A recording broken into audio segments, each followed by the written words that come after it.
Yes, guys. Sorry about the delay, man. We was trying to fix a thumbnail, man. Thumbnail issues, as always. Issues with StreamYard, podcasting, all of that great stuff. But we are live. Cavs in the building. We're about to chop up Liverpool, the team we've decided to support through thick and thin, man. But Cav, big up to you, bro. We're not going to be here for too long, guys. So smash the like, subscribe, do all that great stuff. But how are you, bro? I'm good. I was fine. I was having a chill morning. I was saying to you, I got a day off today. I was relaxing.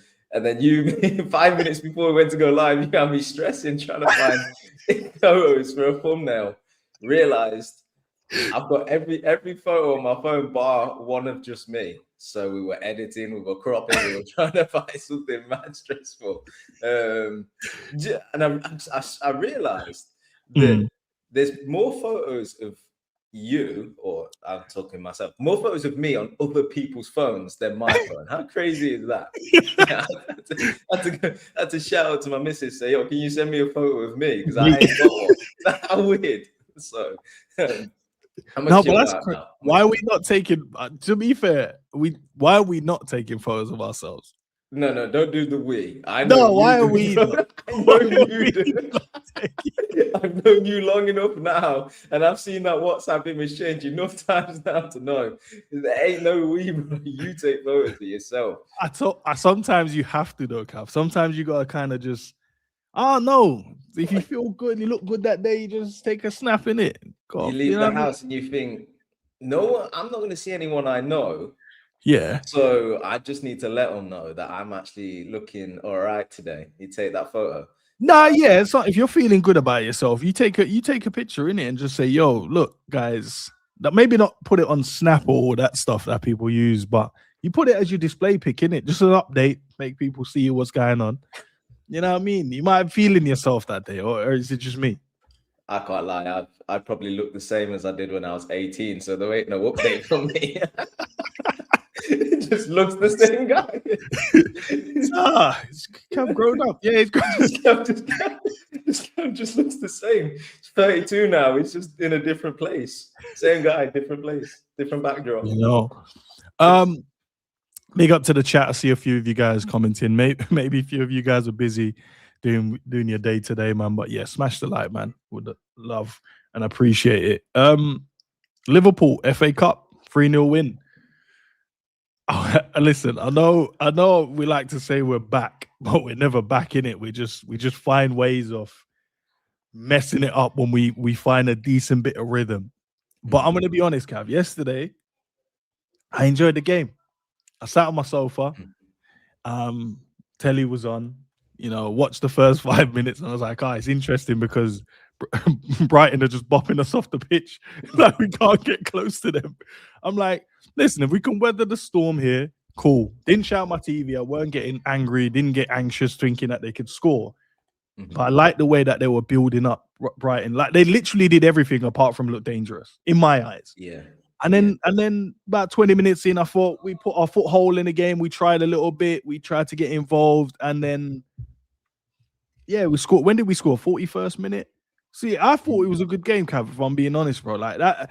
And I know, obviously, where the standards are in the mud. And we've not really seen good games all season. And we've probably seen 60, 20 minutes, 45 here or there.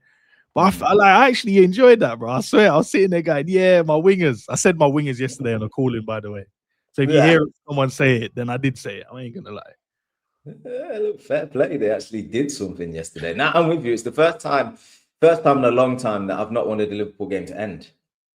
You know, I've actually been engaged. I've been watching it thinking, yeah, I could do with another half an hour of this, you know, because I thought we were playing well, and partly to do with like some of the subs that were brought on at the end of the game. I was like, no, I just feel like they're going to do something, but they just kind of ran out of time. Yeah, I thought it was a good game. Without wanting to sound like slot, it was just two teams that want to play football, ain't it? You do sound like slot. Apologies. Yeah, I do. There's no way to point it. Brighton play football. Always have. You know, probably there's been seasons where we look back, we do like a post-season review, and we said, to be fair, the team that's probably played the best football is Brighton. But obviously, we know that they don't have perhaps enough quality to like make that result in a trophy or anything sort of tangible. But no, they play good football. They try to play football, in my opinion, the right way. But they had good moments in the game. Start of both halves, I thought they did quite well. But then Liverpool they found the space, and they shown the quality when they needed to. When in most part of the season they haven't. And we managed to get a goal, 2 goals ahead, which then built the confidence. And I thought we played well. I really liked our performance. I thought that there was some good performances by everybody across the board, but then there were individuals that I thought, yeah, that's your level. You've got to hold that level now, because that is what is really going to make us get back to where we're going to get to. So yeah, I'm sure we're going to talk about some individuals, but I just like the game as a whole. I'm so pleased to not be disappointed, let down, frustrated. Yeah, 100%. Happy watching the Liverpool game again. No, and I'm with you. Like when you said about, can this game continue? I wanted it to continue just because of the subs as well. Because I saw Trey come on, Ramsey came on, Rio came on, and I was like, I'd love to see these guys for an extra 20 minutes to half an hour to see if they can do some bits and pieces and show the fan base, show the manager that they're definitely capable of playing a game of football against a Premier League side. Because the way that we treat them at the moment is if they can't play against a Premier League team, and I'm like, well, you did use them against Brighton, which is a Premier League team. So why can't you use them against other teams in the Premier League and go that route? But honestly, I enjoyed it, Cav. I can't lie, I did enjoy it. And that's been the frustration and this season is the more experienced players that you expect to perform and get results for us. They've actually snatched the opportunities away from the youngsters, because we're not winning games like we were yesterday, where Slot can then go, okay, well, look, with 2 goals ahead, with 3 goals ahead, with 20, 30 minutes to go, I can afford to chuck a Rio on or a Trey on and stuff. But almost every game's been in the balance for us this season, and he's just not had the trust to then to get these players to come in and perform, unless it's really throwing the kitchen sink at the game, in which case he chucked Rio on to try and find us a goal or something. So I think some of the experienced players have got to sort of hold that, responsibility as well. Had they have performed like they have done for Liverpool, and as we expect in the standard that they set, we would have seen more of Trey. We would have seen more of Rio, perhaps more of Ramsey, especially with the injuries. But the senior players haven't been performing well enough to give them that opportunity, whereas yesterday was different. And then you start to think, they actually are options. We actually have a squad. It's just not played well enough to be able to utilize it. And that's twofold. That's I understand the reasons why Slot wouldn't just chuck a Rio in from the start. The rest of the team not playing well enough. But then at the same time, maybe he should have. Maybe he should put more faith and trust in these players and communicate in a different way that gives them confidence to go out and perform. So look, it was just good to see that some senior players perform well, and we got to see a few of the youngsters as well. So looking at the wingers, right? Cody yesterday for me, I thought he played really well, and Salah for me played really well as well. And that's why I said my wingers. Jokes aside, I thought they'd done as much as they needed to do, and they were effective in what they were trying to do in the game. Yes, obviously the main metrics for your wingers, you want creativity, you want goals, you want assists, you want them to impact the game in that way. But from a defensive standpoint, they helped out both fullbacks to make sure they weren't getting overloaded. And then from an attacking standpoint, they were trying their best to make things happen. And still to this moment, I'm still thinking Gakpo's assist to Rio. I can't believe the linesman flagged it. Like, I'm looking at it from the naked eye. I'm like, he didn't lean forward. The defender is clearly in front of him. And I wish VAR was there, because he would have got the goal. And it was such a great take. He just shifted it inside and whipped it into the far. And I'm like, Gaffer, he can fit. The kid has got it. Why can't he just play more often? But Salah yesterday's hold-up play, it looked like he had a bit of legs yesterday. Whether or not the defender, and I know some will say, look, the defender ain't that good. I can't remember the brother's name, but I remember when we played against them previously, he was playing really well on the overlap and creating opportunities. So we can't really pick and choose. I just thought Mo had the best of him yesterday. Got a goal, got an assist, lovely switch from Cody. Salah with a little set to Sobol with a finish.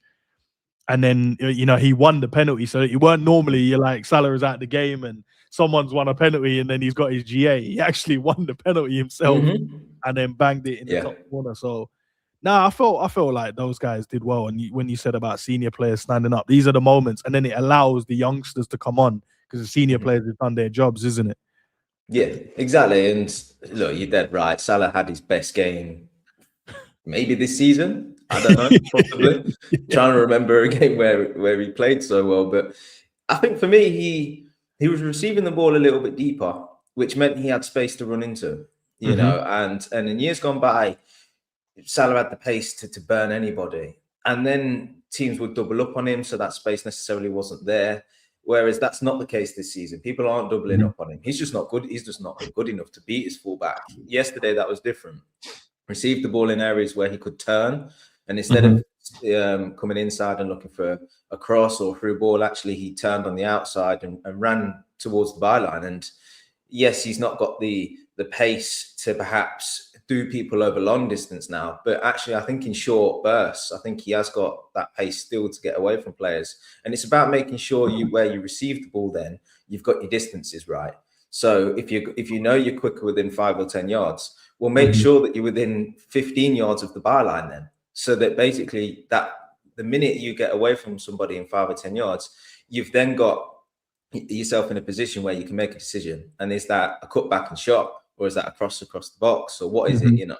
But if you're going to receive the ball on the halfway line, you've got a lot of yards to run, and if you ain't got that pace, it ain't going to work for you. Equally, you receive the ball high up on the byline, you've almost cut off one of your options, which is getting to the byline. So I just felt like he was picking the ball up in better areas, using his strength, using his pace, and then he was effective at the end of it. That penalty win was great. You know, he actually had a good touch in the box for once. You know, was carrying the ball. You know, yes, he might have been sort of looking for it a little bit. Some people might think it's a bit soft, but hey, that's what you got to do. That's football now. And he was good. And I think that it's important that he takes what he did from this game into the rest of the season and thinks to himself, what can I contribute towards this team? It ain't what it was of old, but actually I am strong. I got low center of gravity. I can cut in and find crosses and do the Trivella things. I'm good at that, but I can't rely on that. I've got to do more. I've got to then go on the outside, get to the byline, maybe pull the ball back across. Even if I'm not great at it, I've got to have it as an option to keep the fullback guessing. And that's what he did yesterday. The fullback didn't know what he was going to do. And it's that uncertainty that Salah needs to bring into his game. He needs to get the fullbacks questioning what he's going to do. Because if he does, then you can see that there's still something there that you can work with. So I just think it was really important that he was able to put on a performance like that. But then he's got to learn from it. Cody did Cody things. He just did Cody things better. Yeah. You know, he was doing the cutting, but the cutting was working. Second half, when he went over to the right-hand side, he still did a cutting. He just still go from right to centre now. But that was fine, because you know what? He was the game state was different because we were ahead and Brighton were stretched. So when he was cutting in and he was hitting them central areas, he was running into acres of space, and then he had work ahead of him. So that was fine. That worked. But again, good game for him. And then it helped the fullbacks out. You know, I felt like everything flowed from there on in. When you've got wingers that are unpredictable and contributing and a threat, it filters through the rest of the side. And you know, not to jump the gun, but I thought Kirkes was brilliant, absolutely brilliant. And I think a part of that was that you could tell he understood the game a little bit better, and he was able to understand what Gakpo was going to do, and he was then able to get further up and find himself in positions where he could contribute. And it just stemmed from there for me. Otherwise, as in recent weeks and games we've been seeing, the ball goes up to the forwards, nothing happens, it stagnates, and it comes back the other way. Whereas that was different against Brighton. The ball was progressing up the pitch, and then things were happening more often than not. So built confidence, and it meant that the rest of the team played well. And you know, fair play to the guys for having that. No, you're right. You know, he singled out Kirkes there, and he had a really, really good game. And to be fair, I didn't know why it wasn't in contention for like man of the match, because I don't think he put a foot wrong at all in the game. I think he got an assist, defended well. They swapped wingers. Minter came in, defended him well as well, and didn't really look shaken at all in the game. Kept the ball, good touches, aggressive when he needed to be. But there's an area that I wanted to kind of talk about, Cav, because it's an area of concern for Liverpool this season, because a lot of people would say this area is always open. keep getting counter-attacked, and no one's in there. So looking at the midfield balance and combination yesterday, you had McAllister and Szoboszlai in there, and obviously Florian Wirtz as your 10. In your eyes, did that work, or did it look a little bit more balanced? Because I know Gravenberch's performances have come under questioning in terms of is he a 6? Does he want to be advanced? Is he leaving too much room? But we know last season he had a job role. Job role was sit in front of the back line and you mop up, you clean up, plug the gaps, plug the passing lanes, and we're good. But did you think that midfield combination worked just there with the McAllister, especially with the double pivot, McAllister and Sobo? Do you think it worked? Yeah, I think it did. Yeah. I mean, it's difficult. You don't want to go overboard with this because we can have good games. We've shown that this season. And it's easy to fall in the trap of thinking, well, that's what we need to do now. But if you're going to judge the game in isolation, yeah, I think it did work. And it's not a surprise. You had Szoboszlai back in the midfield. You instantly get hard work, you get running, you get aggression, you get someone that's combative, so he's instantly going to make the game feel less open in transitions or when you're being attacked because he'll cover the ground. I thought Max had a couple of good games now where he's not perfect, but he's contesting duels better. He's coming away with the ball. His touches are just a bit neater, and he's able to sort of worm his way out of being pressed in our own half and progressing the ball up a bit better. I think between the two of them, they had a good game, and then Wirtz ahead of him. He does work hard, to be fair to him. He does cover ground. He does try and do he does try and contribute towards like the defensive side of the game and trying to win the ball back off the opposition and stuff. So I think from the takeaway yesterday is that is probably a good midfield that is going to work in certain games. It gave, as Szoboszlai did so much last season, gave him the license to be the third man runner into the box and join up with the attack and be the extra man, which is how he gets his goal. And it just worked. I think the one thing they got right yesterday, which has really frustrated me all season, was the press.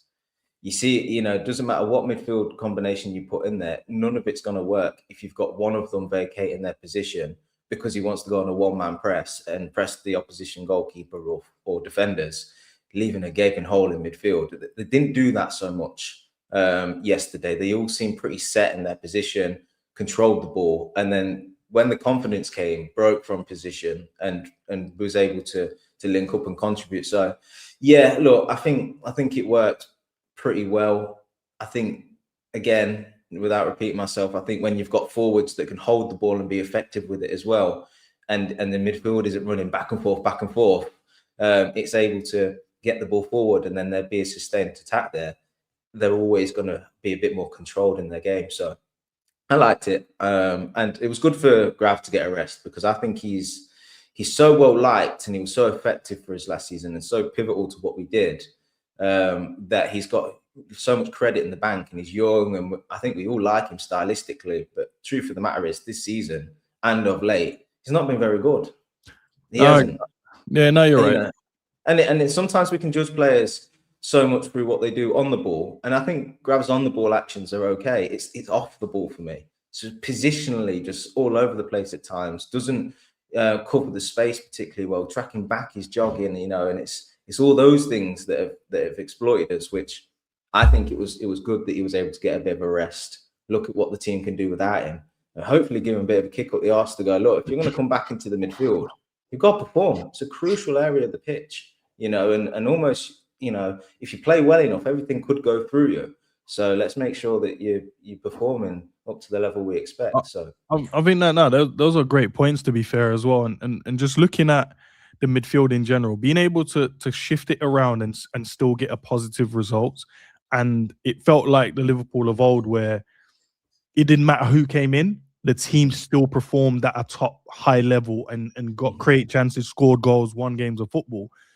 And I feel like Arne Slot needs to trust it a little bit more in terms of whatever the rotation he's trying to do, he needs to figure it out. He can't, because I feel like at times he's taken players out that's performing out of the midfield, and then he's put people that's underperforming to try and figure it out instead of just going, right, you're performing, you come in. The moment you drop off, I'm going to bring the next guy in. Or even you don't even have to drop off the next game. See if this guy's hungry. Let's put him in. Are you hungry enough because he performed so well? Are you hungry enough to take this position? We haven't done that enough this season. So I don't know. For me personally, I think that the best combination would be a Gravenberch and in terms of the pivot, a Gravenberch and a Szoboszlai, but that's a preference. Yeah, I'm sure you ask many Liverpool fans, and I'll probably ask you yours in a second. You might have a different combination that you think works well. And if we all kind of have a different combination, what is the combination for Liverpool? What is the best combination? Because we have to get this right, because that then gives us that platform to then go forward. When you know, I've got these two and they're always going to protect us no matter what. Virgil and Konate knows these are the two always in front of us. And when it keeps chopping and not saying you can't chop and change it, but when it keeps chopping and changing, they have to adjust. They go, well, if McAllister is in there, he doesn't have really the legs to kind of help out. So that means I'm going to be a bit more switched on, because if someone goes by him, I know he hasn't got the legs of Sobbo and a Gravers and a Curtis to get back in. I know if Curtis is there, he's going to have the ball. He's going to want to hold on to the ball just to make sure the right passes are there. Szoboszlai, he might do things at speed. He might go sometimes, and then we have to be prepared on what's. So I think the uncertainty, and I think we need to find a way to get the right balance so the defenders and also the guys in front of them knows what's kind of going on. But Szoboszlai yesterday shows how important he is. And Salah said he's one of the best players in the world yesterday, and he shows and we rely on him. Yeah. Where's your head with that? Because I was like, yo, that's a big compliment to pay Sobbo.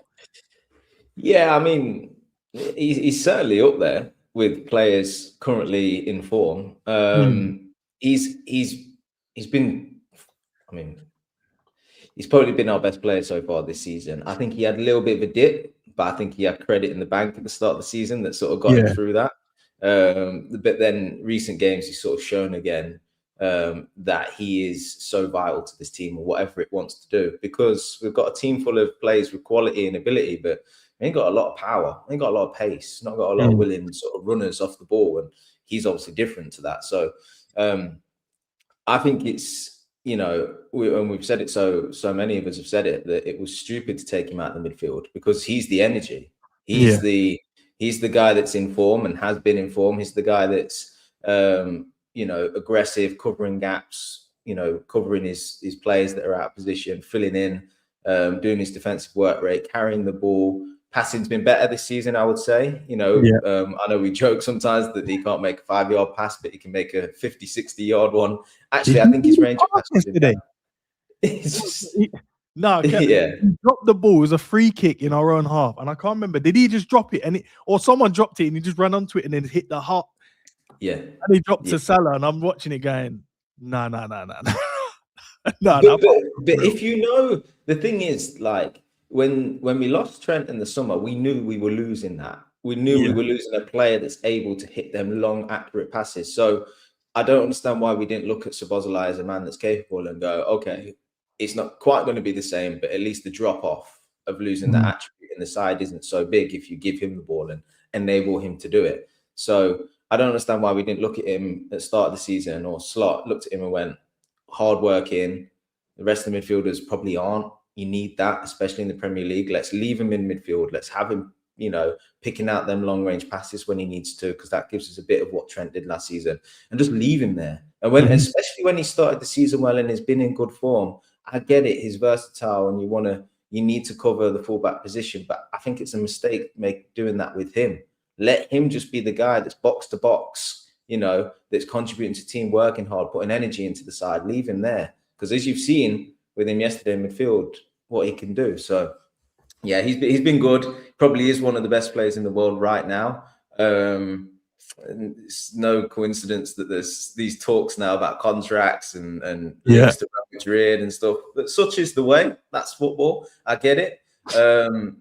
He's good, man, and I like him. I like his personality.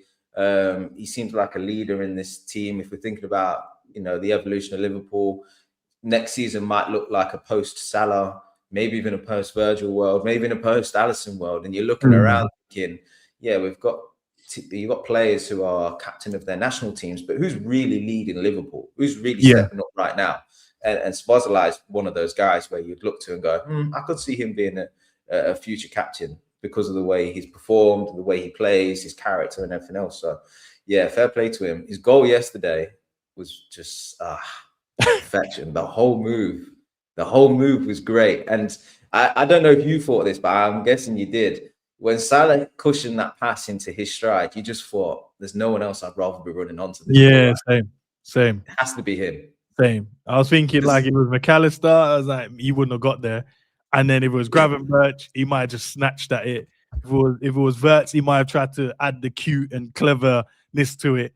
And I was like, it's Sobbo, just put your foot through that and smash it. Just hit it. Just hit it. We don't need the fancy stuff. Just hit it. Yeah. We said that so often this season, though, ain't we? Like, we talked about these players when they get into the box and they're just overplaying at times. Man, just hit it. It's for you. There's space. You can see the goal. Just hit it. Wirtz yesterday did that, didn't he? He did a nice little wavy dribble into the box. Curtis laid it into him and he dropped the shoulder, shimmied, and I was like, just shoot then, bro. And he was just like, nah, wait. And then he tried to play it through the defender's legs. And I was like, oh, we're doing the cute stuff today. All right, fair enough. Yeah. Do you know, he's important though, because I think when you're not playing well and you're a big club, you know, other teams, they smell blood. They see it as an opportunity to be like, we can get our first win at Anfield, or we can take 3 points. And you know, you go into these games, you get all the statistics. You know, Brighton haven't won at Anfield since and all of that. Yeah. And the opposition players know that. They know we're weak. We know we're susceptible to mistakes. They're coming in with that extra bit of confidence that they can get points. And I think you need players in your side that are just like, no, we ain't playing well right now, but you ain't coming here and taking these points easy. You ain't coming here and getting a win to go for the next round easy. You're going to have to work. And Szoboszlai feels like the only one that's really stepped up this season and been like, I'm just willing to scrap everybody then.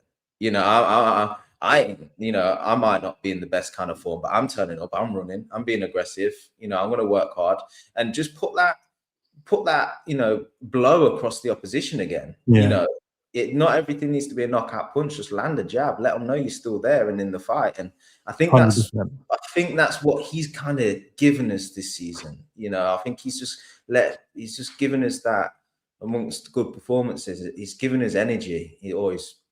I say given us, we've not really had it, but it's been the only one that's been pushing us in that direction, shall I say. No, and that's what I said about the midfield balance, because it feels like he's the only one really showing what he's about. And look, many might speak about obviously Arne Slot, you know, the way that he's been setting up the teams and the different combinations that's not working. Some players, McAllister, Gravenberch, not hitting the heights they hit last season. Adding in a Florian Wirtz in there, he has to try and find his own way and obviously be trusted by his teammates that he's a good enough player to you can play through. But Szoboszlai's kind of just gone, I don't really mind all what's going on. I don't mind the results. Not they don't mind in terms of the results, but he's not allowing it to affect his performance. So the results is not an issue for him. He's not worried about the underperforming of the other midfielders. He's not worried about the team he's playing against. You know, and him stepping up in moments, you know, even in the press conferences, speaking about, the champions are coming to play. And he was like, no, we're the champions. So that mindset of, I know we're probably not going to win it, but don't disrespect us. We're still the champions of the Premier League until someone else wins it. And even the fact that he's had to come in and play in these different positions, it's unsettled the team a little bit because he's needed in that role. He's needed in the midfield because, like you said, he adds the energy. He's the energy in there. He's the energy. He makes players want to play. And that's a good effect to have. And that shows a leadership quality. And then looking at his stats, 10 goals and 7 assists. And he's played 5 games at right back this season. Yeah, so he's the one, isn't it? You know, I know we've still got a bit of the season left to go, but he's the one where when you're looking back at the season and you're evaluating player performances and you're looking at the statistics, Szoboszlai is going to be the one where you're like, eye test passed, perform well. And also the statistics are backing up that he's had a good season, he's contributed. You know, he may walk away with 20 GA this season, which for a midfielder is great. You know, that's what you want. Any team needs energy. Any team needs aggressive midfielders. You have to have it, especially us though, when we've got immobile players around him like McAllister, like Gravenberch. You know, they aren't athletes. Well, they obviously are, but you know, in terms of box to box and in transitions and stuff, we've seen McAllister and Grav jogging back. You know, because they can't. They're not capable. They're not then players. They play within short distances, where Szoboszlai is the difference, which is why it was baffling to me you'd take him out of the midfield, because he's the only one that can really cover ground. And it's a conversation for next season, what type of midfielder we need in there and how we change the dynamic. But it was almost obvious this season. He's got to be in midfield. Whether you put him in the 8, you put him in the 10, doesn't matter. Just put him in midfield. Leave him to be box to box because you need the energy. Do you think that the combinations we've got wrong, Arne Slot's got wrong this season? Because you look at the types and profiles of midfielders. You got your box to box in Szoboszlai. You got your ball carrier, which is your Gravenberch. You got Curtis, which is your controller. McAllister's somewhat of a controller as well, but he's more of your passer of the ball. So he'll try and find those little neat passes in the pockets of space when he's at his best, right? So you look at those profiles of the guys that you got, and then you look at all the teams that we've played this season, and you're like, we have got it wrong. Like there's moments like Man City, Curtis is the one you play in those games. You need someone that's going to be able to retain it, because Man City are good at keeping the ball. They're not the Man City of old where they can probably have 96, 98% of the possession. You stand there going, well, we're only having 2% and we have to make something happen. They might have 60, 40, which 40 is still enough. But in that 40%, you need a player like a Curtis where he can then go, guys, listen, they've had the ball for 5 minutes. We can't keep doing this. We need to put our foot on the ball and play. And he's opted not to do it. There's games when you don't necessarily need a ball carrier like a Gravenberch, when the team is going to sit in a low block position. So you can rest him for that game.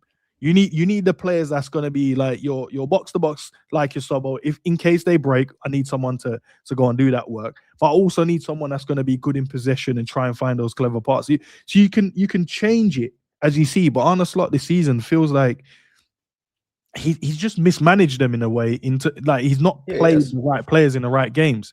And then when we find the games and he's put them in and they've worked, you're like, oh, masterstroke, he's got it right. But he hasn't done it most this season. Last season, I thought he did it really well. Yeah. But this season, I don't get it, man. I don't understand. Like he doesn't see the profiles of the players he has. He gets to see them week in, week out in training. When they're not performing, when they are performing within the training session, he gets all the data around the players. And I just don't see how he gets the selection wrong. And for us as fans, they're just names in it. They're good players, or if you don't like them, whatever. But if you think they're good players, you're like, whoever plays should do well. But I'm always looking at the games and going, you don't need a Gravenberch today. You might not even need a Sobo today. You don't need a McAllister today. Sometimes you might need a Trey in there just to give him that, because the team we're playing against, they're not going to attack us. They're going to just sit low block. So you're going to need someone that's going to think outside the box, a player that's going to, someone that's new to not saying new to the Premier League, but someone that the opposition don't really know yet. A Trey would give you that. The games where Rio can play, where he's going to commit players. You don't need Cody cutting in and you got so many players inside anyway. You don't need a Salah in this moment. Sometimes you just need someone that's going to keep running in and around the defense. But for some reason, we've not found the right balance, bro. He's just, like you say, he's just got it wrong. We all applauded him last season because he seemed like he was a bit cutthroat. Fresh pair of eyes on this squad. I don't care what your name is. I don't care how long you've been here or what salary you're on. I'm making decisions for the benefit of the team. That's what kind of came across through his team selections and like substitutions and the tweaks he'd make at half time and stuff. This season's the complete opposite. This season, he feels like he's picking the team based on names. Which I get to an extent, because you're like, Salah's not quite performing, but he has been one of the best players we've seen. So maybe stick with him and hope he gets back to form. You look at how well Grav was doing last season, not quite doing the same thing. But stick with him, hope he can pick up this new kind of role. Ibu's had bad form, but stick with him. I get wanting to stick with these players that you consider to be the better players out in the squad. But in doing that, I think he's gone too far, and I think he's picked players based on names, and he's tried to keep people happy, when the truth of the matter is he should have really looked at the profile of the player, what current form they're in, what they can currently offer this side right now, and then picked a side where the balance works. And he's not done that, because for me, this isn't a squad of players that we had like pre, Klopp era, where they're like, nah, they just generally ain't good enough. Like it's Charlie Adam and like fucking Joe Allen and Chivella or whatever it is. Like no. These are players with quality. It's just you have to get the combinations right between them. McAllister not performed very well this season, but a good player still. So you've got to find a way and a position and a combination to get the best out of him. And I would say for the large part of this season, the best place he could be is on the bench because he ain't been performing. So, you know, last season, him and Graham in the double pivot might have been really good, but this season it ain't.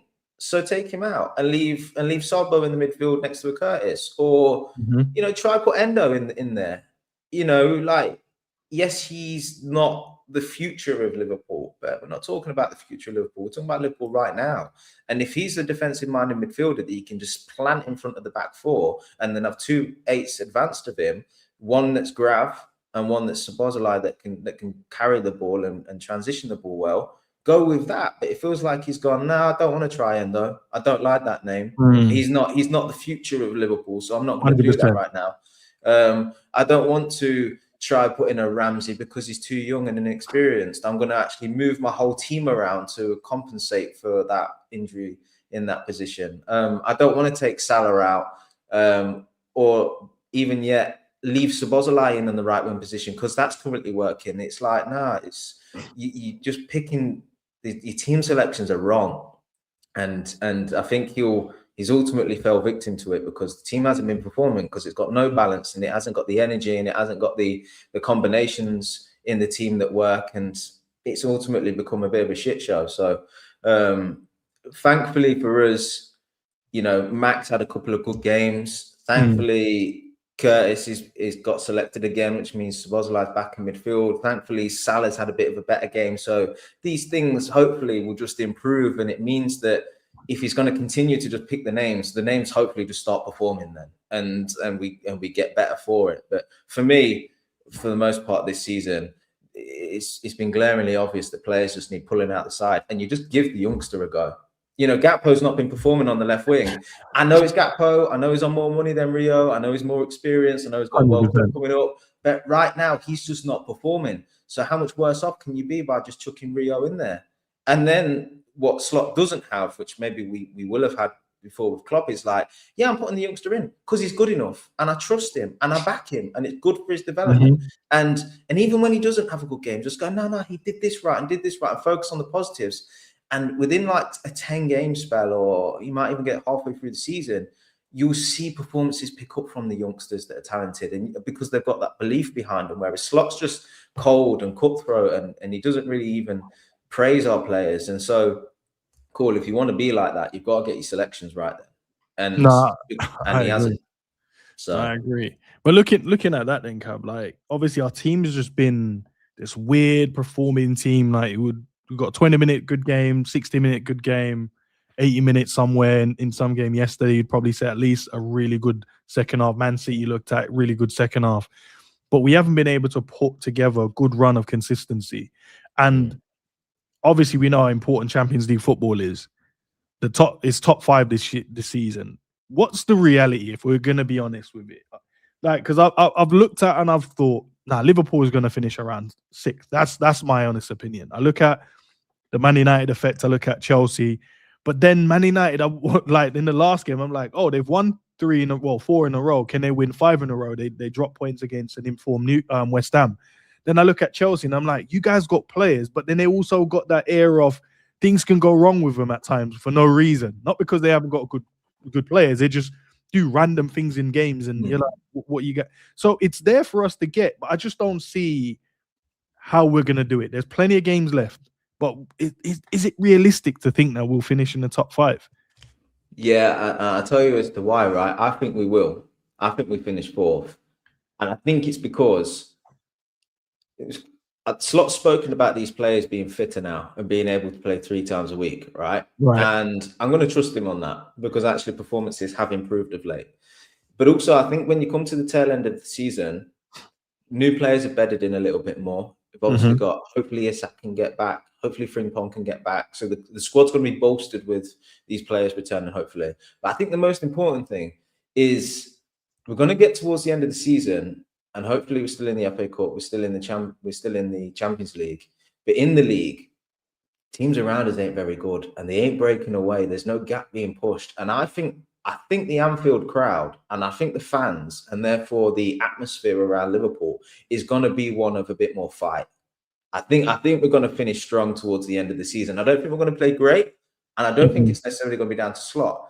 I think that the fans are going to understand the importance of wanting to come away this season with a trophy and the importance of Champions League for us. And I think that Anfield is going to just be, it's going to have a better atmosphere. I think there's going to be a lot more energy given to the players. And I think that that's then going to carry us a little bit. And I think that you've seen it before in the past when Liverpool, I'm trying to remember what season it is. I think Gini scored on like the final day and it got us like Champions League, but like almost the ball was being drawn into the net because the fans desperately wanted it so much, and that energy fed into the players, and it like just gave us that extra bit. And I think I can see that happening again this season. I just think that there's going to be such a real push at the end, and I think it's going to come from the fans because you've seen it like Newcastle.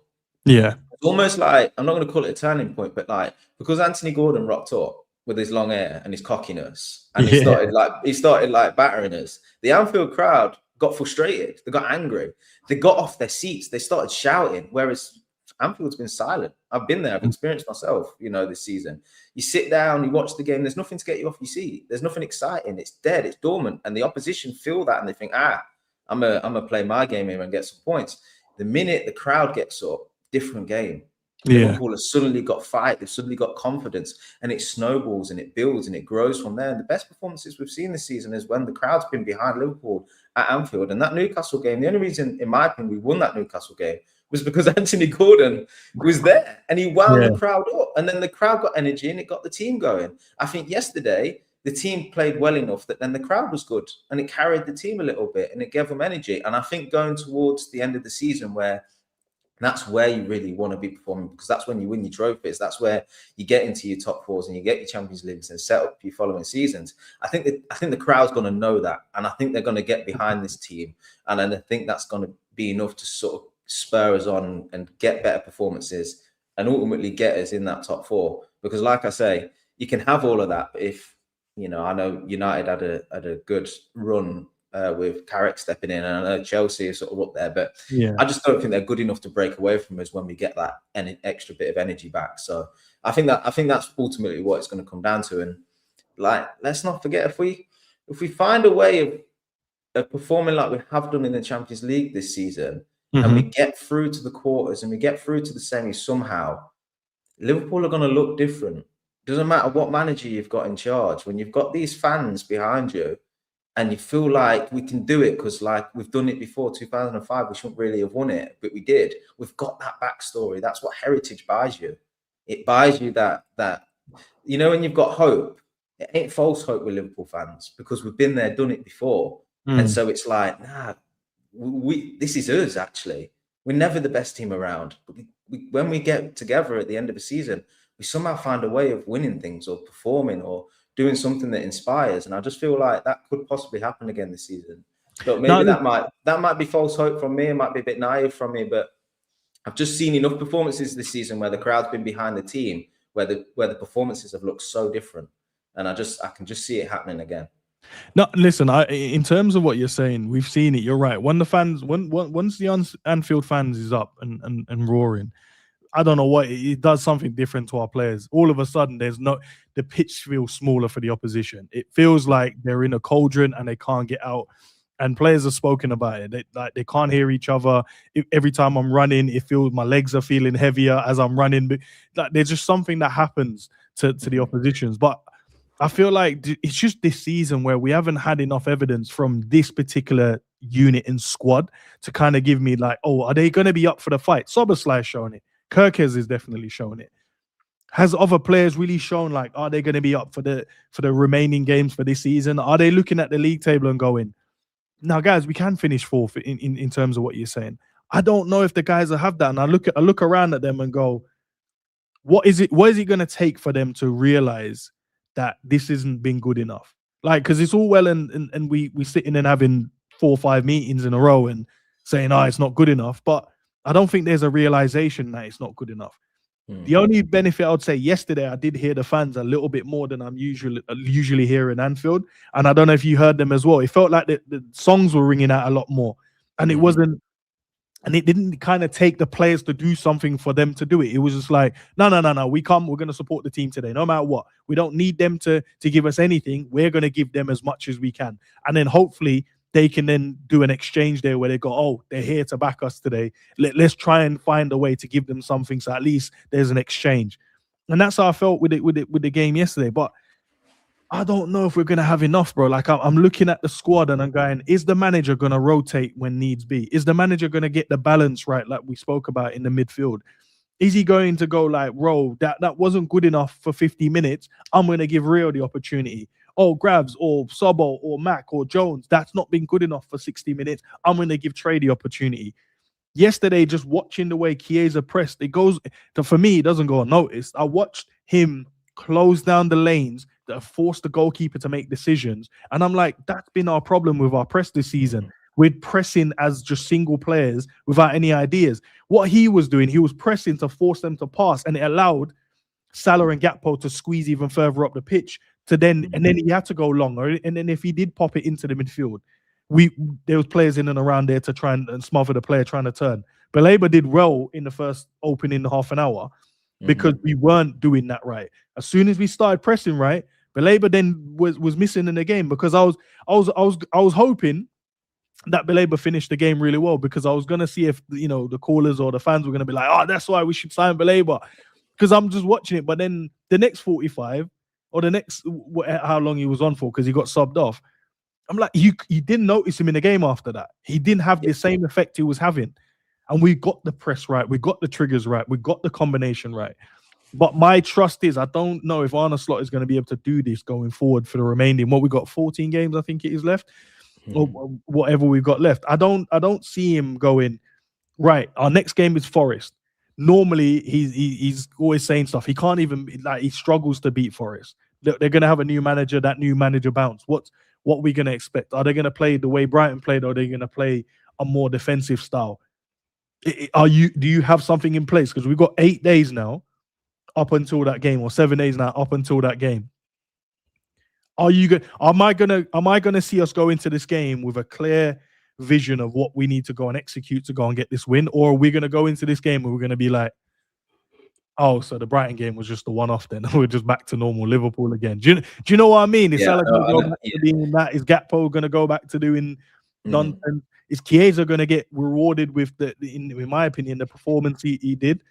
That doesn't mean we just throw Ekitike and not start him. It just means, can we figure something out here? Because he did enough to get and he showed he didn't allow the defenders to even have a moment's rest, which created that uncertainty from them. And Brighton players, you'd say, one of the best at keeping the ball, playing out from the back, and also creating little transitional moments. So I think it's more me not trusting Arne Slot to set us up in the right way. And if I look around at the players and go, do you have enough hunger? But you mentioned the fans. I'm like, yeah, the fans can definitely, show their part and give their part, but there needs to be the transaction. So if we're going to give everything, you need to kind of give us something back. And we gave you a lot in that last game, and you gave us something back with the goals. But we go into Forest and we're trying to give you, but then you're not trying to give us anything back. And where do we go? It's I suppose, the Chiesa one's kind of, whether he plays in the next game or not is everything we've been saying. You've got a player there that's been pressing. Let's face facts. Chiesa was a really good player. Is he a good player now? No, he's not. He ain't. Like, let's be honest. He ain't a good player anymore. Maybe in a different league he could be, but for us right now, he ain't a good player. But what he is his energy. He's pressing, and that's been our identity, right? Is pressing, winning the ball high up the pitch, seeing players actually run and charge the opposition down and try and win the ball back. We've seen that again yesterday, a bit more of ourselves in Chiesa and the way he played. And it had a positive effect on the rest of the team. But going into Forest, he ain't going to select Chiesa. He's going to put Ekitike straight back in there. Why? Because Ekitike is the future of Liverpool, because he has performed well this season. And that's who he's got confidence in. But he had something in the last game that really worked. So surely you'd stick with that, and he won't. And that's the mistake he's been making all season, is when players have done something well, he's been too willing to sort of change them or move their position or not play them or stick them at right back. And that's the trouble. You've not then been able to build on good performances. And that's for the players. The players does well. And you think, okay, go to the next game, do the same thing, and then do the same thing the following game, and then build good form, build confidence, build momentum. They're not able to do that because they're constantly being chopped and changed. And for Chiesa, that's going to happen. He just is not going to start against Forest because Ekitike is going to be there. So Ekitike is going to come in and he's going to offer something different. And we all hope that what he does offer is better. Is he going to press like Chiesa? No, he's not. So you've instantly lost that thing that was positive in this game. So you're foolish, really, to see something that works well and then not try to replicate it. It's a recipe for things not working out. So that's what we've been saying, isn't it? He picks people based on names. He picks people based on God knows what, but it ain't based on performances at times. And ultimately, we're going to see Ekitike come back and Chiesa won't play. And then for the fans, it's frustrating because you're looking back over recent games and you're thinking, where did we play well? And you'd think, oh, that Brighton game. Well, who started that game? And you look at the lineup and then you'll go, but we never did it again. No. Well, it's hard to get behind this manager then. And it's hard to, when you go into the games and watching the games, it's hard to really have that belief that the team's going to show up because there's the guy that's between the players and his fans, which is Slot, that's making these decisions, that's disconnecting us. And that is the risk. And that's why I agree with you. I think Liverpool will have a good end to the season. Not in terms of performance, but in terms of like challenging and getting to that top four. But I think it will be ruined because of Slot. If anybody's going to change it, it'll be him. If he just selects the team that's performing right now and lets the fans get behind them, right? Then I think the fans and the players can carry us to get top four and maybe even a trophy. But Slot's decision making and picking names probably will be the thing if we're not going to achieve these things. In terms of the squad rotation, he has to get that right. But also fitness issues, because it feels like we managed it so well last season. We did pick up our fair share of injuries, but for some reason, like this season, we seem to can't keep the players that we need to keep fit, and then then it impacts the team in a negative way because you have to move a sub or put him at right back, for an example, take him out your midfield. And I don't understand why we can't fix this. Why is it such a massive issue with our team at the moment? Look, we've had no consistency. That's why. It's like a team's like any kind of engine or machine. You remove one part, it puts strains on the other. Yeah.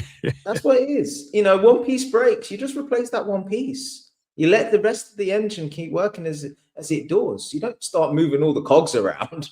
You just put a temporary cog in whilst the other cogs continue to do what they were doing. Well, like starting the Calvin Ramsey instead of Thomas. Do you know what I mean? Like, it's so what? He's young. So what? He's not played much.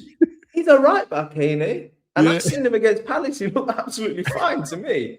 He's probably one of the best players on the pitch.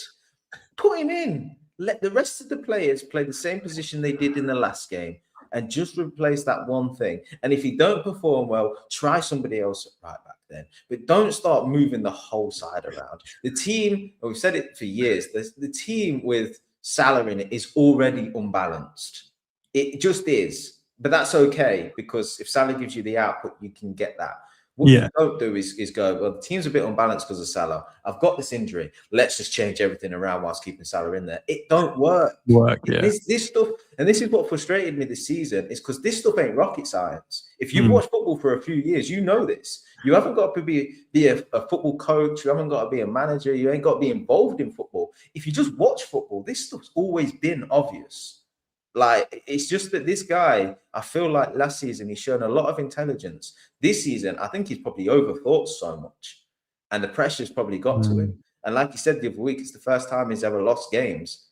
And I don't think he knows how to cope. He's got 1,000 ideas, and actually, bro, the one that's staring you in the face, the first one you come across is been the one that's the right answer. But you've looked past that and thought, let's change this, let's do this. But Kev, like, it blows my mind because I'm like, why? Okay, I'll give you an example, right? And my reason why I think he hasn't played Ramsey. I think, obviously, Salah's now back in the team, and it's not to blame Salah, but I think it's more to do with him second guessing or doubting what Salah is going to offer him defensively, why he hasn't played Ramsey. Because I'm like, if for a logical thinker, you go, right back is injured, I have a right back on the bench, put that right back in. Mm-hmm. There should be no problem there. There should be no worried about, oh, is he good enough? Is he? No, you've put him on the bench. If he wasn't good enough, you would not, like, there's no point of selecting someone for the bench just so they can just be a face sitting on the bench. You need to put players on there that you think, right, if the going gets tough, I can draw these guys off the bench to utilize them in the game. So for me, I think it's because he second guesses whether Salah is going to be able to help this guy out, Ramsey out in the game. And he's more trustworthy in a Sobo because he goes, Sobo won't need Salah to drop in to help him. He'll do the work. I can use Curtis there. He doesn't need him. I can put Wataru there because he doesn't need a Salah to drop back and do it. That's why I think he hasn't. Maybe I'm clutching at straws here, but I'm like, there's no other reason. But I'm like, you can trust Salah to help him. He's a senior player. He will go back. You'll be like, whoa, it's a young lad. I don't want to leave him out on an island on his own. So I'm going to make sure I give him everything and we'll double up and we'll help him out.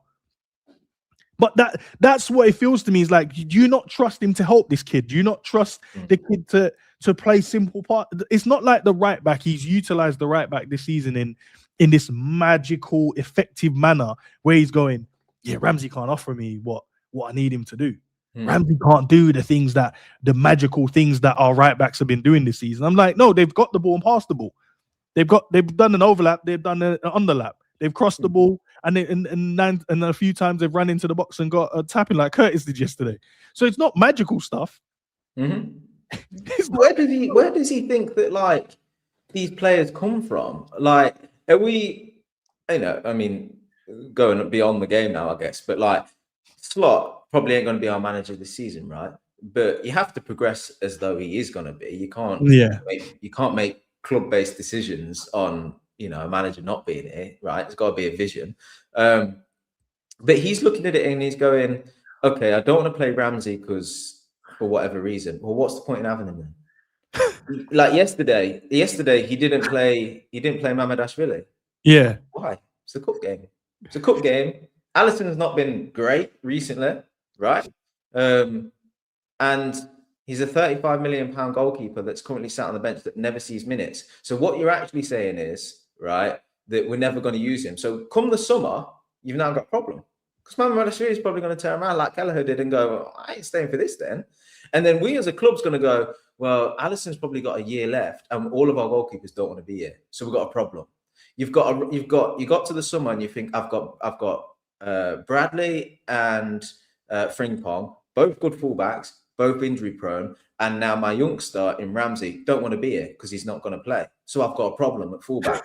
You've then got Salah, who probably hasn't performed well. You need to replace. You've then got the defenders, which obviously the Saint-Jacques, and they're trying to defend. But what they're doing is by not utilizing the squad and not putting faith in these players and not giving them a chance, is they're actually pushing a problem down the road. When come the summer, they're gonna have problems anyway. And then what Liverpool are going to do, right, is they're going to get to the summer and they're going to go, we'll stick with our fullback options, right? And we'll just hope that they're fitter. They stay fit. We'll sign Jacques and we'll hope that Konate signs, right? And we'll stick with Salah because we ain't going to go out and splash 100 million on a winger, right? We'll hope that Gakpo comes into form next season because we ain't got the money to replace him. And we'll hope that Isak stays fit next season and recovers from his leg break well enough, right? These are the same guys that will make these decisions, in my opinion, based on hope, when they sat around a round table a few weeks ago saying, no, we forward plan years ahead. And I said, we did a show after that round table. I said, cool, you've told me you plan ahead, a year ahead. You assess the squad and you assess everybody individually. Cool. Let me watch your actions in the games moving forward. And here we are. Mamadash didn't start. Clearly, he's not judged equally. Ramsey didn't start at right back. Clearly, he's not judged equally. Rio didn't start. Clearly, he's not judged equally. Trey didn't start. He's not judged equally. Grav is the only one. He got a bit of a rest. He made a change there. I get it. But like, the decision making doesn't back up what they've been saying. Yeah.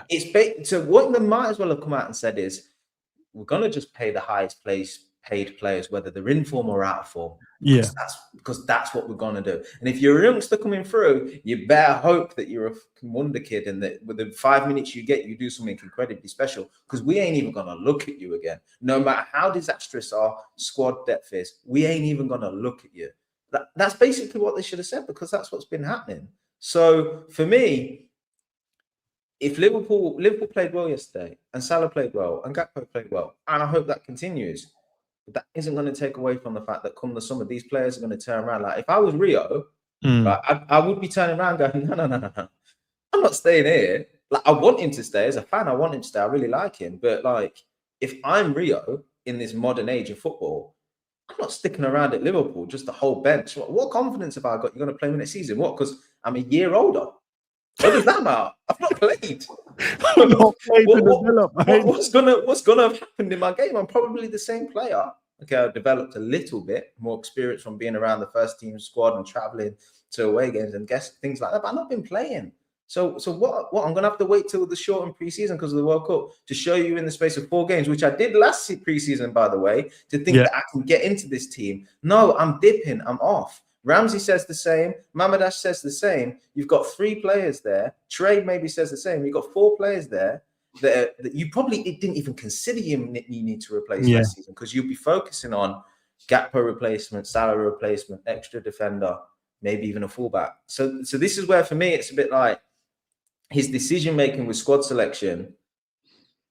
None of it makes sense for me. Stop putting round pegs into square holes. If your fullback's injured, put your fullback in. And if he happens to be a youngster, so what, man? Give him game time. Remove the problem you may have in the summer by where he turns around and says, I'm leaving because I ain't been playing. Put Rio in at left wing for Gakpo and remove the problem of Rio saying, I ain't been playing. Give these kids a chance. Give this team a chance. Put Endo in there. Fucking, we've been a disaster defensively this season. You've got a defensive midfielder there that literally walks around hobbled when he's injured to still defend. Jesus Christ. We knew this about his character. We knew that he's not the best player. He's limited in his game. But what we've been lacking in our team is what he offers. So put him in. And then get to the summer, right? Probably still walking away, looking back at the season, ending up in the same place. Maybe you've not progressed. Right? Maybe you look back and you go, okay, we didn't necessarily benefit from putting them players in. But what you've done is you've removed the conversation of saying, I didn't play you, I didn't play you, I didn't play you. And then you've removed those problems at least. So yes, you've not solved the problems you necessarily wanted to, but you've solved some. And that's for me where this talk about vision and forward planning and Slot and Hughes talk every single day. What the fuck are you talking about then? What coffee are you having at the coffee bar? Because you ain't talking about what players to use in team selection and short, long, medium-term problems of these team selections and things like that. So that's why I get frustrated at all of this stuff, because I'm like, we're not dumb. We're not stupid. Yesterday, when we come to team selections, yes, we want the team to win the game. So we're looking at the quality, but we're also mindful of the fact that you're not using your squad well enough. So don't come out and talk to me about injuries. Don't come out and talk to me about patterns of play and why the team's not performing well, because of the decisions you're making. Like this, it ain't just happening to us. This poor season ain't just happening. You're making this happen through the decisions you're making, and that's what frustrates me, because we've spent so many years having a manager that just put absolute faith into everybody. And it was inspiring. And even when we lost games, we'd be like, yeah, but we carried ourselves the right way, though. We did things the right way. I'm inspired by the fact that we tried. I'm inspired by the fact that we fought. And do you know what? If we can carry that and just add a bit more quality or spend a little bit more, we can really achieve things. I'm looking at this going, we've got all the tools, but no substance about us. And that stems from the manager. And that's what winds me up. And I miss having faith in youngsters, and I miss having a team that represents what this club's been. And that's, whilst yesterday was a good game, I still know that I want to see Rio, I want to see Trey, I want to see Ramsey, I want to see my manager make smart decisions. He's apparently so smart. Make smart decisions then, so. No, listen, I agree, man. And the one takeaway from that, bro, is exactly what you said about trusting the squad and then having problems that's going to arise down the road when you don't think it's a problem because you've taken your eye off of it. the Mamadashvili one. This is one of the reasons why Kelleher didn't want to be there. He became a good goalkeeper and was like, I'm too good to sit on the bench. And yes, there might be conversation where Ali might be leaving and it might be a year later, but then Mamadashvili might be like, there's another club that's come calling. They need a goalkeeper now, and I can go and play first team football, and they're going to pay me handsomely to do it. So now we're running around trying to find Alisson's replacement when we already have it, when we already had it in Kelleher, to be fair. But because of the mismanagement, not playing the players when you need to, yeah, he's young and there's a future there, but at the same time, he has to play, or else he's not going to develop into the player that we want. Do you think he just magically at 18, 19 is just going to be like he's ready now? If you don't play football and get minutes under your belt. This is why what I loved about Klopp, he would loan the youngsters out to go and get their minutes. Morton went out to go and get minutes in the lower leagues. Bajcetic went out on loan to go and get minutes. Whether or not they come back and they're ready to play for Liverpool, they went back and became men because they've had to let Bradley went out and played and developed into the player he was, because he was able to play minutes, not just sit on the bench and hoping for like 20 minutes here, maybe 5 minutes to come on. And like you said, if they're not doing something magical in the first 5 minutes, then we end up just selling them on anyway. And then, like exactly what you said, if the two fullbacks are looking like they're injury prone at the moment, that's a problem in its own right, because now Ramsey's, say he wants to go, whether you like him or you think he's good enough, fairs. That's your thought process. But now you're going, that means Liverpool might actually need a right back then if these two can't stay fit, or we're going to keep doing this Szoboszlai right back, Jones right back. Left back is going to be an issue going into next season. Is Robbo going to be here? I don't think he will be. That means we're going to need a left back. Is Tsimikas going to come back and off loan and go, I'm going to be Liverpool's backup? No, he might not want to do that. So now Liverpool have to go in the market for a right back and a left back. We need another centre back because Konate hasn't signed a deal yet. Will he sign it? Let's probably hope and see what happens there. But even then, you still need another one. And then you look in the midfield area. Wataru's probably played his last game now for Liverpool, because we're going to need a midfield there. There's so much interest around Curtis Jones. He's even going to be here next season as well. Is Szoboszlai going to be paid enough for the contributions he's done this season? Because we know we like to mess around with players and their contracts and stuff. And then that means who's Gakpo's competition? That means you're going to have to go. So that, like exactly what he said, that down the road, there's going to be knock-on effect where at the moment, it's fine. And we're like, maybe we just need one or two in here. And then the squad is good and healthy. Get Isak back, get Leone back, and everything can be good, hunky-dory. But down the line, when all of these players just the mass exodus of players just going, I just want to leave, man, because I'm not playing. And then you're like, oh, so the squad ain't as bulky as we thought it was. Yeah. And a year on from that, I'm gonna have Ekitike and Florian Wirtz turning around saying, no, I'm not going 2-3 years without a trophy and outside the Champions League and stuff like that. And then they're going to move on to clubs and I have to enjoy them at other teams. I don't want that. But I always, yes, there was a good win. And a lot went well yesterday. But just to bring it back, it went well because I think the crowd were there yesterday behind the players. And I think that the senior players, they played against a team that plays football. It gave them space. It was the perfect game for Liverpool to play well. That's what they want, right? But that's not what they're going to get every week. And it's just these what you can consider micro decisions, team selection and when to bring your subs on and when to trust youngsters. These are all things that build up and build up and build up to eventually become real problems. And I just think that yesterday was the first time team performed well. We managed to give the youngsters a go, and it's good to see, but we need to see more of it. I don't care if we're in the Champions League, a semi-final, and you think Gakpo's not performing for the first half. Get him off then. Get Rio on. Be cutthroat. Make that your identity. That this is an elite institution where you turn up and you perform, and if you don't, you're not playing. You're out. Done. Don't care what your background is, what age is, how much money you were signed for, what money you paid each week. You perform on the pitch or you're out. Make that the identity. But, he seemingly doesn't want to do that. So we're just going to hope that the games are like yesterday where teams come out and play. We're at home. The Anfield crowd are up for it. And then we might be able to see a decent performance. You say that, Cav, but then at the end of the game, he said, he mentioned the Premier League again and said, the reasons why he doesn't like it. Teams don't play football and why he likes Brighton. and like a couple of teams. So yeah, going forward, the teams will be like, oh, okay, we'll just play the low block way then, man. And we'll frustrate you and we'll go long and we play the long ball. So yeah. I mean, what other walk of life do you get away with that? If you went to the gym this morning and you were like, I want to train shoulders, and then all the machines for shoulders were used up, and you just left, you just leave the gym, not training there, not doing anything. Don't turn around to me in 6 months' time when you say, oh, I've lost all my muscle mass, you know. All right. What did you expect? You just walked out the gym because I've never. This is ridiculous. The stuff that is coming out with. The excuses are mad. Like, he's our gaffer, man. He's our gaffer. It's stupid. The stuff he's coming out with. Oh, I like playing Brighton. Yeah, we could perform like this every week if everyone else played football. Well, they don't. So, Jesus. Do you know I really believe if he had the powers, Gav, if he had the powers to take us out of this league and put us in any other league, he would do it. He'd be like, I'm taking my team and I'm moving us to the Bundesliga. I'm moving us to the Spanish league.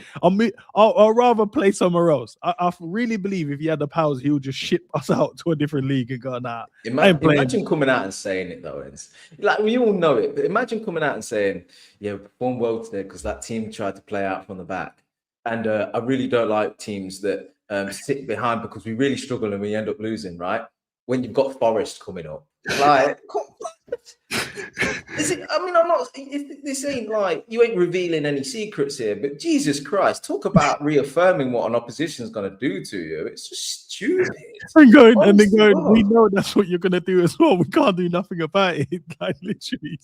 I'm telling you now, when we drop points and when we get a 1-1 against Forest, and he comes out after the game and goes, well, what was different today? Well, I told you, didn't I? You know, this team sat back. Yeah, because you almost told them, you invited them to sit back.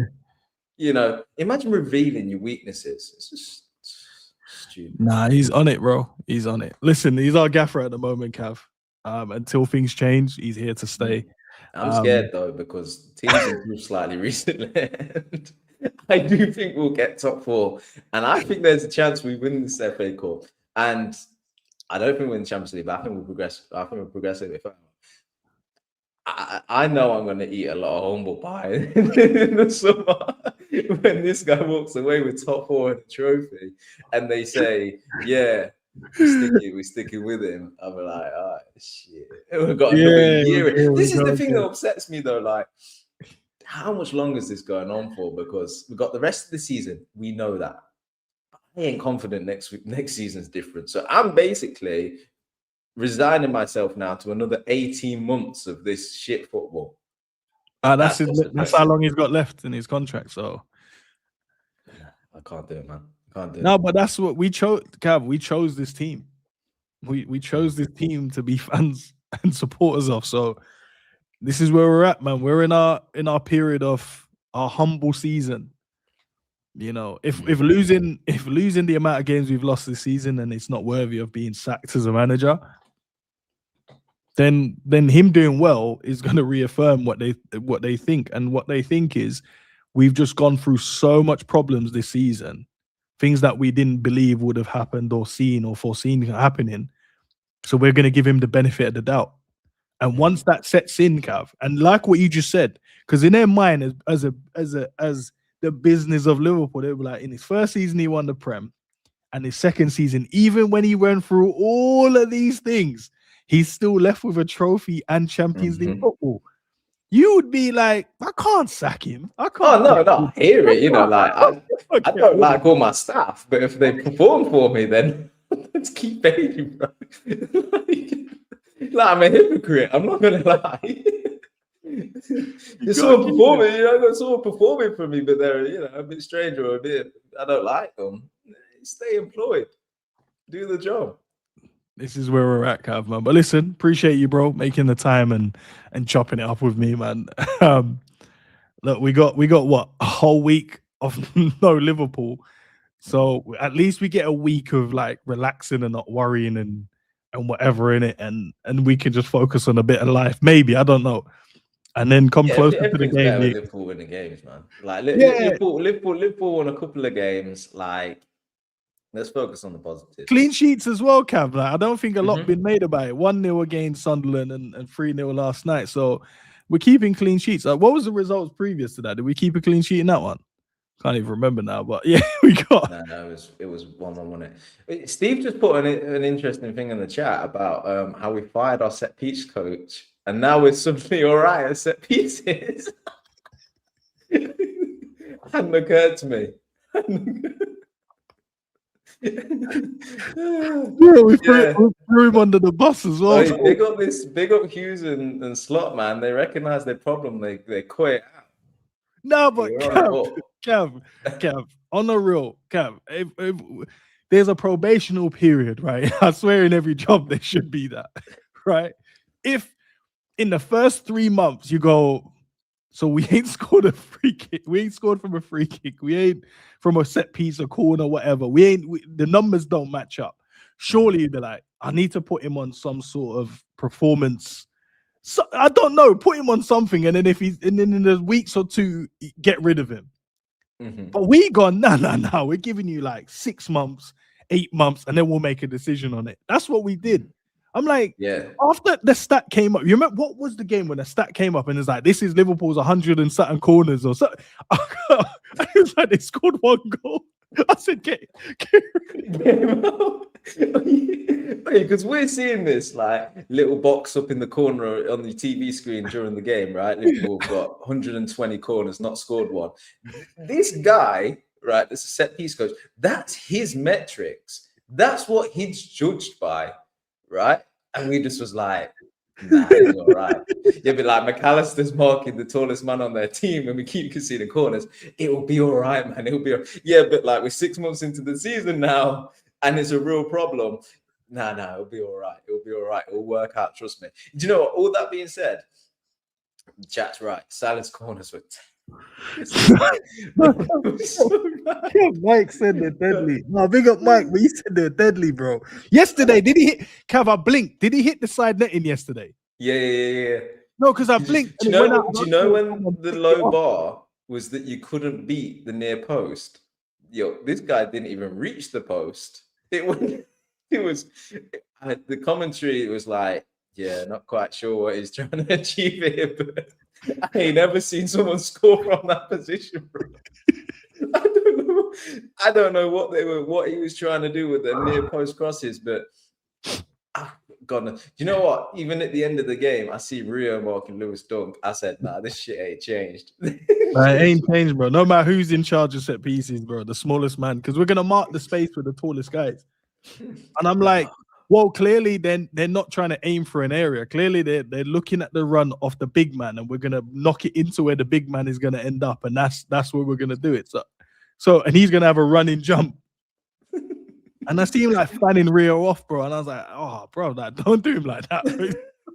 It's young you.